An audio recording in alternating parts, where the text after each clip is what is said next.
اعوذ باللہ من الشیطان الرجیم بسم اللہ الرحمن الرحیم ولا تکونوا کالذین خرجوا من دیارهم بطرا ورئاء الناس ویصدون عن سبیل اللہ واللہ بما یعملون محیط۔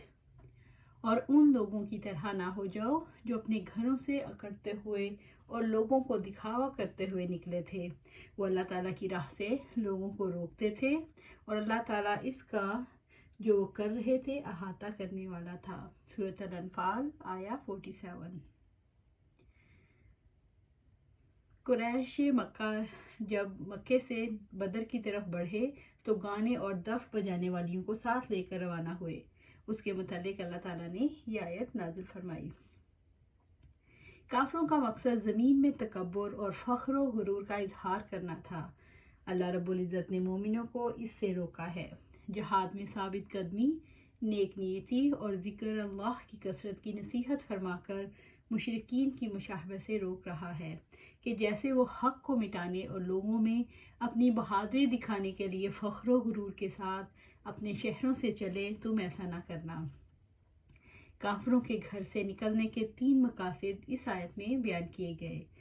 الف باتارا، غرور اور زمین میں تکبر کا اظہار کرنا اور اترانا۔ باتارا و رعاء الناسی، اور لوگوں کو دکھاوا کرتے ہوئے لوگوں کے سامنے فخر اور غرور کا اظہار کرنا، اپنی قوت کی نمائش کرنا۔ وَيَصُدُّونَ عَن سَبِيلِ اللَّهِ، اور وہ اللہ تعالیٰ کی راہ سے لوگوں کو روکتے تھے۔ یہ ان کا بڑا مقصد تھا کہ ان لوگوں کو روکیں جو اللہ تعالیٰ کے راستے پر گامزن ہونا چاہتے ہیں۔ کفار مسلمانوں کے ہاتھوں کیوں ذلیل و خوار ہوئے؟ قریش کا لشکر تھا جو لوگوں کو اللہ تعالیٰ کی راہ سے روکتا تھا۔ یہ لوگ فخر سے نکلے اور ذلیل و خوار ہوئے۔ ان کے مقاصد غلط تھے۔ وہ سرکشی، دکھاوے اور اللہ تعالیٰ کے راستے سے روکنے کے مقاصد کے لیے نکلے تھے، اس لیے بدر میں ان کی کمر ٹوٹ گئی۔ واللہ بما یعملون محیط، اللہ تعالیٰ نے اپنے علم سے ان کے اعمال کا احاطہ کر رکھا ہے۔ اللہ تعالیٰ نے ان کے غرور، تکبر، ان کی قوت کی نمائش اور اللہ تعالیٰ کے راستے سے روکنے جیسے مقاصد سے آگاہ کر کے ان کی مشابہت سے ڈرایا ہے، کیونکہ وہ انہیں سخت سزا دے گا۔ اس لیے تم لوگ اپنے مقاصد دیکھ لو۔ تمہارا مقصد صرف اللہ تعالیٰ کی رضا کی طلب، دین کی سربلندی اور لوگوں کو صراط مستقیم پر چلانا ہو جو انہیں حقیقت تک لے جائے۔ انسان اللہ تعالیٰ کی قوت کا مقابلہ کیوں نہیں کر سکتا؟ اللہ تعالیٰ کی عظمت، قدرت اور قوت کا انسان سے کوئی مقابلہ نہیں۔ انسان کی قوت اور اس کا علم اس اللہ تعالیٰ کی گرفت میں ہے۔ انسان کیسے رب کا مقابلہ کر سکتا ہے؟ اللہ تعالیٰ نے مسلمانوں کی جماعت کی تطہیر کے لیے کیا ہدایت دی؟